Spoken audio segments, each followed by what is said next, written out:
Halo Sobat Indonesia in New York, jumpa lagi di podcast Ramadan bersama Gus Dovir. Kali ini di episode ketiga kita akan membawakan topik yaitu toleransi beragama. Halo, Assalamualaikum Gus Dovir, apa kabarnya? Waalaikumsalam, Gimana baik. di New York udah kemana Udah aja betah nih? saya kerasan, Betah ya? cuma terlalu dingin di sini cuaca ya. Iya. Cuacanya memang masih berubah-ubah Masih sih peralihan sekarang ya, di bulan iya. April ini. Udah lihat sakura di Central Park? Sudah mulai bermekaran itu. Mekar juga hati kita. Waduh. Iya. Gus Dovir, nih di episode ketiga podcast Ramadan ini kita mau ngomongin mengenai toleransi beragama nih. Gus. Menarik ini. Isu yang sering bisa dibilang digoreng gitu ya, terutama pada saat menjelang pemilu gitu ya. Betul. Pemilu, Atau perayaan hari-hari besar. Natal, Paskah, bahkan Valentine gitu ya. Iya. Nah, di menjelang perayaan pemilu gitu, ada beberapa pihak gitu ya yang bilang kalau haram hukumnya umat Islam dalam mengucapkan perayaan, entah itu Natal, Valentine, dan lain-lain. Oke. Nah, itu sebenarnya, bahkan saya pernah lihat di sosial media itu ada sampai bikin baliho sendiri, Gus. Betul, Haram betul. mengucapkan Selamat Natal kayak gitu. Itu gimana sih, Gus, sebenarnya? Sebenarnya dalam agama pihak Islam? yang Anda maksud itu ulama. Memang ada ulama yang mengharamkan. Boleh sih sebenarnya, kita terserah mengambil perspektif mana. Sama dengan begini, nasi atau bakso, bolehkah dimakan? Boleh. Tapi untuk anak yang masih 2 bulan ya jangan. Untuk anak yang masih umur 3 bulan ya sebaiknya ASI saja. Nanti setelah anak ini 6 bulan baru ada empasi kan, makanan pendamping ASI. Nah, kita bisa ilustrasikan begini Mas Tio. Ini misalnya ini ada jalan raya, ini jurang ya, ini ada jurang. Siapa yang sering lewat di jalan raya ini? Misalnya orang-orang yang sudah dewasa atau kita lah, atau kayak Mas Tio. Nggak usah kasih pagar, orang sudah tahu ini jurang di bawah ini. Tapi untuk anak-anak kita memang harus ada pagar. Nah, tapi salahnya setiap orang dipaksa untuk membenarkan pagar ini. Salahnya setiap orang ini dipaksa untuk membenarkan pendapat mereka. Itu yang pertama. Jadi bagaimana mengucapkan selamat Natal? Tuhan mengucapkan selamat Natal. Beliau Nabi Isa dalam iman saudara kita Yesus Kristus itu mengucapkan selamat ke dirinya sendiri. Ya ada problem. Saya bacakan saja ya supaya boleh. Supaya lebih mantap lah. Jadi kita bisa membuka indeks Quran ya, Fihris Juzuri Kalimatul Quran. Ada ayat begini, Bismillahirrahmanirrahim. Wassalamu alayya yauma wulidtu wa yauma amutu wa yauma ub'atsu hayya. Ini surat Maryam ayat 33. Salam sejahtera untukku, satu pada hari di mana aku lahir. Kemudian yang kedua di mana hari aku wafat. Yang ketiga ketika hari di mana aku dibangkitkan. Ini kan Paskah ini. Oke, ada ayat lain begini. Tidak menggunakan salamun alayya tapi salamun alaihi. Salam sejahtera kepadanya. Tapi itu prinsipnya sama. Nah, jika demikian mengucapkan Natal fine-fine aja. Mengucapkan hari raya Galungan, Kuningan, Nyepi, Waisak, Imlek boleh-boleh saja. Kenapa ada golongan yang mengharamkan? Karena khawatir imannya terganggu. Khawatir akidahnya terganggu. Tapi saya kira ini berlebihan ya. Untuk kita di Indonesia ini kita, mohon maaf ya, sebelum Islam datang, ini kan Islam ini lahir, Nabi Muhammad saja, pembawanya ini lahir tahun 571. Sementara tahun 450 atau ada yang katakan 400, Indonesia sudah menerapkan toleransi, yakni di Kerajaan Kutai Martadipura, Kalimantan Timur. Nanti Mas Tio ya, setelah jadi Kesultanan Islam, Kutai ini diganti namanya menjadi Kutai Kertanegara. Di situ sudah ada agama Hindu-Buddha, ada agama Kapitayan. Ini oleh sejarawan Barat disalah mengerti sebagai animisme dinamisme. Malah ada pengelana dari Tiongkok, namanya Fahian. Apa kecele itu apa ya dalam Kecele. bahasa Jawa ya, sulit bahasa Indonesianya ya. Kecele. Oke, kecele itu ya intinya kaget lah dia ya. Malu hati dia oleh karena dia membawa kitab Tipitaka, maunya ke Nusantara mengajarkan agama Buddha. Alih-alih beliau mengajar, justru beliau yang belajar. Loh, saya mau ngajar agama Buddha, kok di sini sudah banyak Buddha. Hindu, Kapitayan, dan lain-lain. Berarti kalau tahun 400, 171 tahun sebelum Nabi lahir, kita sudah toleran, kita sudah berpancasila. Artinya toleransi kita ini sudah teruji 16 abad lamanya. Sementara Islam baru 14 abad atau 14 abad setengah. Jadi sebelum negara atau republik ini berdiri, sebelum Islam datang, kita sudah menerapkan toleransi itu. Nah betul tadi bagus itu Mas Tio. Jadi sayangnya ya, kenapa sih ini digoreng terus? Di sini isu tahunan atau hari Valentine misalnya. Valentine, kenapa dianggap syirik, dianggap kafir, dianggap... Saya mohon maaf ya misalnya, ini mohon maaf, untuk menjadi Kristen itu gimana sih caranya? Yang Anda tahu. Untuk menjadi Kristen atau Katolik, yang Anda tahu caranya harus gimana? Banyak tahapan-tahapan. Salah satunya harus dibaptis ya kan. Gitu. Nah, kalau dia mengucapkan selamat Natal atau auto Kristen dia kan? Kan tidak. Sampai di situ saja pernyataan selamat Natal ini sama dengan kafir atau keluar dari Islam itu sudah gugur dengan sendirinya. Tapi kita hormati kalau ada yang mengatakan jangan katakan itu, nanti kamu terpengaruh agamamu. Itu betul karena anak-anak takut jatuh tadi. Itu kalau anak-anak. Nah, tapi kita bukan anak-anak. Saya kira itu. Jadi memang isu politik ya sampai ini yang parah di kemarin ya di Pilgub DKI itu. Saya singgung sedikit saja untuk mengingatkan kita ya. Jangan orang yang memilih calon A kalau dia mati tidak boleh disolati di masjid ini, ya kan? Nah, ini apa ini kok agama sampai dibawa-bawa begini, ya kan? Nah ini jelas ini sehubungan dengan podcast-podcast sebelumnya dengan mbak-mbak tadi itu. Ini betapa umat Islam ini, maaf ya saya katakan kalah. Sehingga dia ingin cari pembenaran, ingin menang, ingin gagah di agama. Ingin gagah dengan menista orang lain. Dia kalah dalam sejarah. Dia kalah. Dulu kan sejarah menangnya kan, kenapa kita umat Islam waktu itu sampai di Golden Age, zaman keemasan? Karena menerjemahkan buku-buku Romawi, buku Yunani, India, Persia. Tapi begitu filsafat diberangus, begitu pengetahuan dibatasi, mundur, dan itu terjadi sampai sekarang. Nah, salah satunya dulu Khalifah Al-Ma'mun ini Muslim tentu saja kan, Khalifah ya raja dia. Ini punya dokter pribadi non Muslim, Georgius. Kemudian kepala perpustakaan non Muslim, dokter pribadinya raja Kristen itu. Udah ada yang Katolik. Kemudian kepala lembaga riset penelitian Baitul Hikmah atau House of Wisdom itu Yohana bin Miskawai. Kemudian dan bahkan kepala lembaga penerjemahan non Muslim. Jadi dulu enggak, di zaman Nabi saja kalau kita flashback, Nabi itu Muslim sendirian, yang lain belum. Nah ini kenapa sekarang kita aneh ya dengan ucapan selamat Natal, selamat Hari Raya Galungan atau Waisak atau Kuningan, selamat Nyepi. Jauh sebelum ada itu kita sudah toleran kok. Saya kira itu untuk sementara. Jadi mungkin sedikit cerita juga ya kalau mengenai toleransi beragama dari saya sendiri. Saya sendiri non Muslim, saya beragama Kristen, Gus.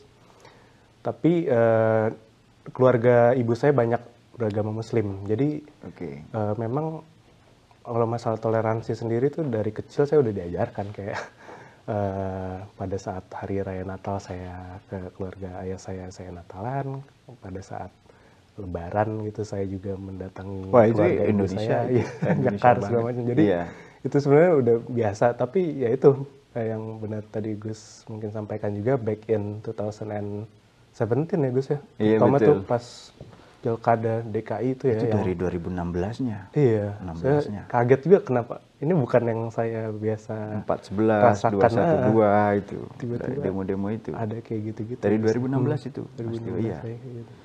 Dan Anda tahu enggak sampai sekarang apa ya? Residu sampah-sampah politik sampai sekarang terasa membelah Indonesia. Ini kubu A, kubu B. 0 sekian sampai sekarang. Bahkan ya saya pernah sholat di satu tempat Jumat yang jelas bukan di Jakarta, sholat di Jawa Timur ya. Ini ada yang mencaci maki gubernur yang non muslim itu. Ini gubernur mana kok dicaci maki di sini, kata saya. Itu karena ya media sosial salah satunya, karena tadi itu.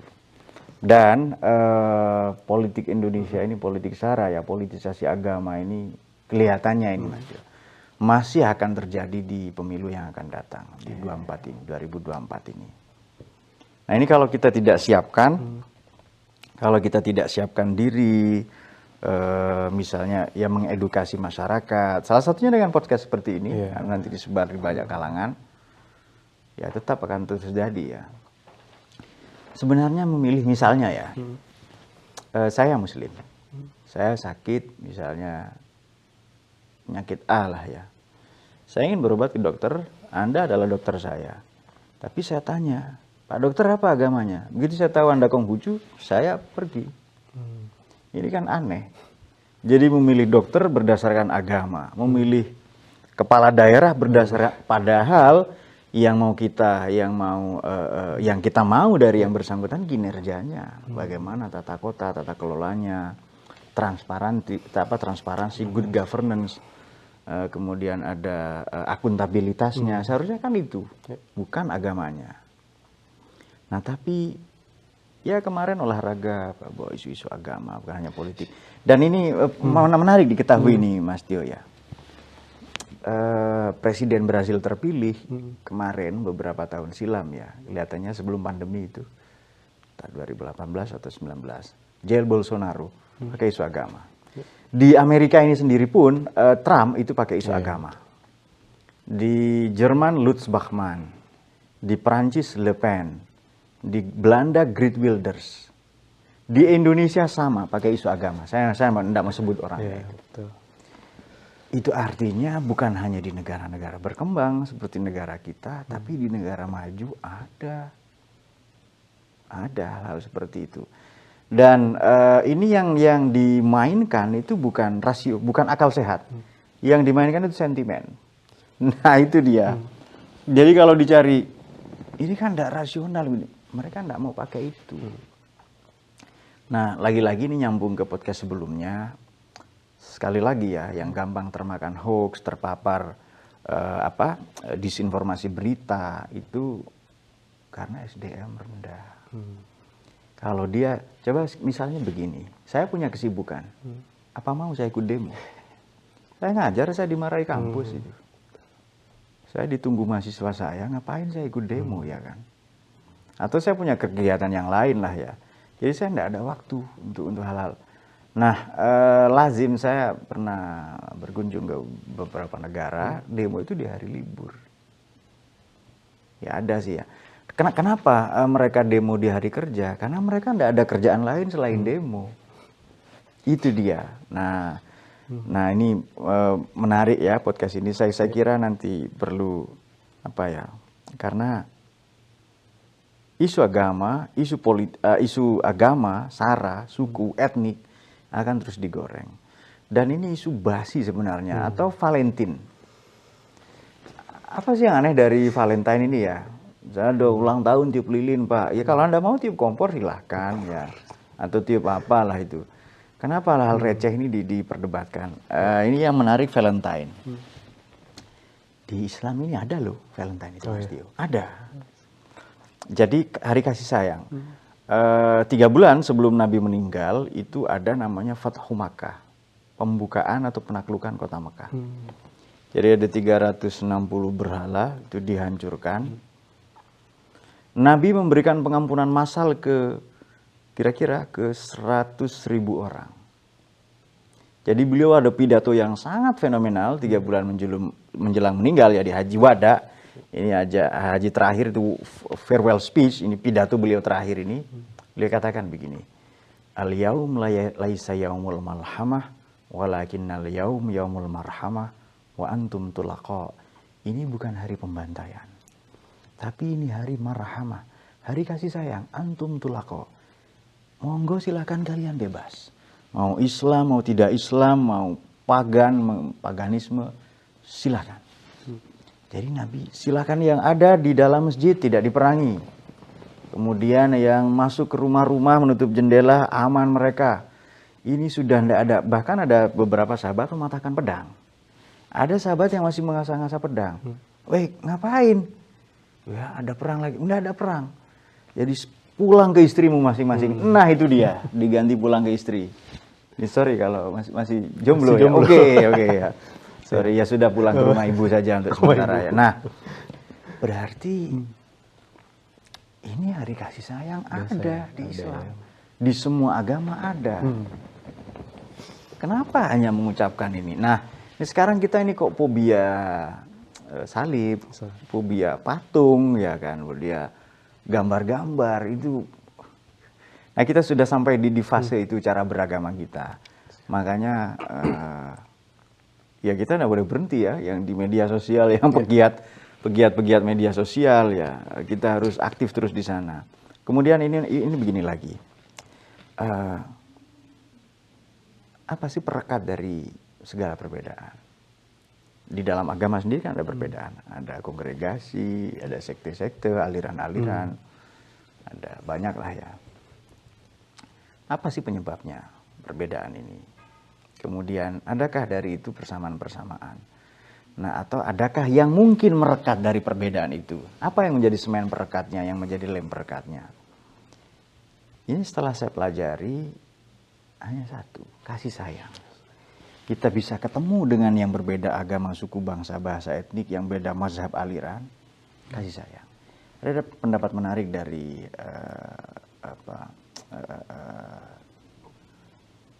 salah seorang tokoh ya, salah seorang filosof, salah seorang ilmuwan, entah itu Wilfred Kenshall Smith, Montgomery Ward, ya kan, ada Anne Mary Schimmel. Ada pandangan begini, ini kita di hutan. Wah, ada pohon tumbang, pohon tua, pohon beracun, bunga apa, bangkai, bunga, dan seterusnya ya. Semrawut lah intinya itu.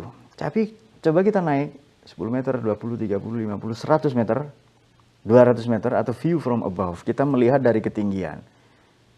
Tidak ada kelihatan lagi, kelihatan hijau semua dari ketinggian itu. Yang nampak adalah satu kesatuan hutan.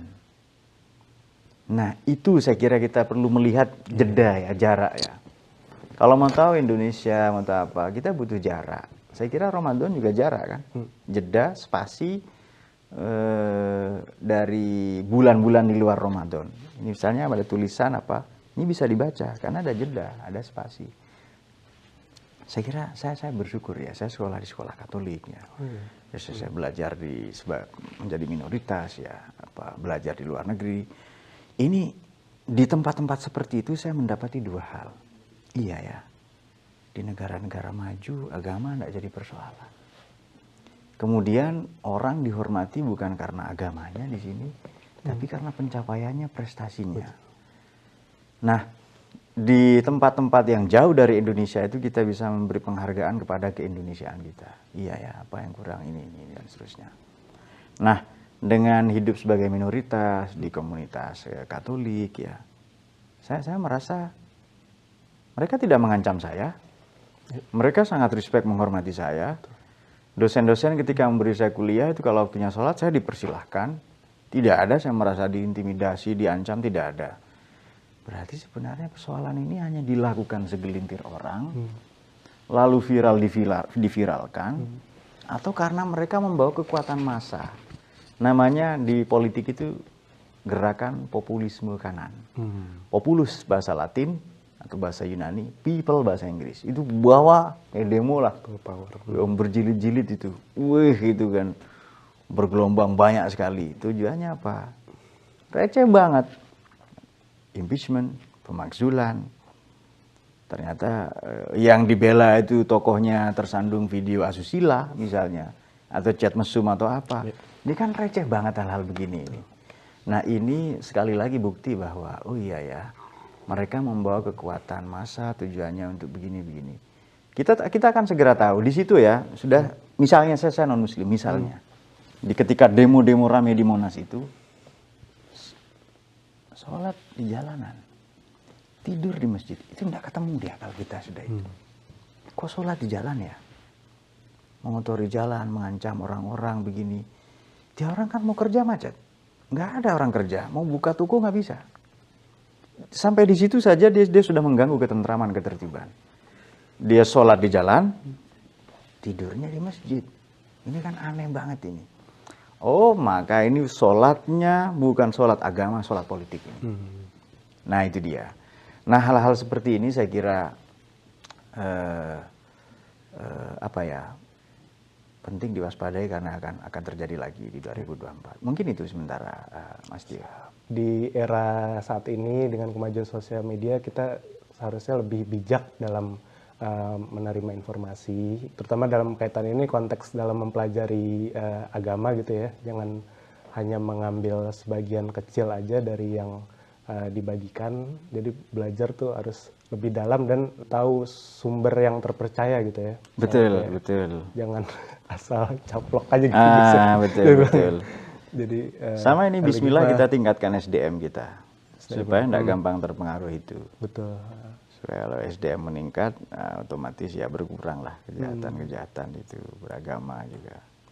Sampai sekarang kalau ditanya, apakah anda bangga menjadi umat Islam? Saya ragu untuk menjawab bangga itu. Karena faktanya ya seperti Anda tahu sendiri. Kalau ditanya, apakah Anda bangga menjadi umat Islam? Saya ragu untuk menjawab. Apakah Anda bangga menjadi bangsa Indonesia? Saya jawab iya. Tapi kalau menjadi umat Islam bangga, itu saya ragu-ragu untuk menjawab bangga itu. Ini betapa banyak yang harus kita perbaiki kan ya. Apapun itu kita masih fase belajar, beragama dengan baik, bernegara dengan baik. Mereka yang mengkafirkan kita, menyalah-nyalahkan kita, mengkafirkan perayaan apa, yang intoleran itu saudara kita. Ini saya ingin tutup dengan quote begini. Ini kan demokrasi, kita demokrasi.